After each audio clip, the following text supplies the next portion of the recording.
আমরা জানি সামনেই সরস্বতী পুজো। সরস্বতী পুজো হাতে গোনা আর 4-5 দিন বাকি। সরস্বতী পুজোয় ছোট ছোট ছেলেমেয়েরা কি সুন্দর ধুতি পাঞ্জাবি শাড়ি পরে পরে ঘুরে বেড়ায়। তাই সেরকমই আমি গড়িয়াহাটে গিয়েছিলাম আমার ছেলের জন্য একটা ইয়েলো কালারের পাঞ্জাবি আর ধুতি কেনার জন্য। আর গড়িয়াহাট মানেই কিছু নিজের জন্য শপিং করা।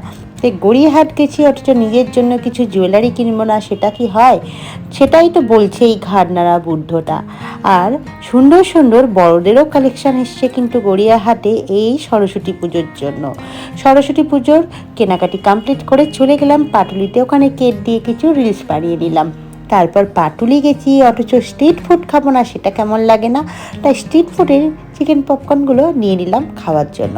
পাটুলিতে দেখলাম দক্ষিণেশ্বরের মন্দির, আর রথে চলা রামকৃষ্ণদেব আর সারদাময়ী মাকেও দেখলাম। আর বাড়ি ফেরার পথে ওই পপকর্নগুলো কুরকুর করে খেতে খেতে বাড়ির পথে রওনা দিলাম।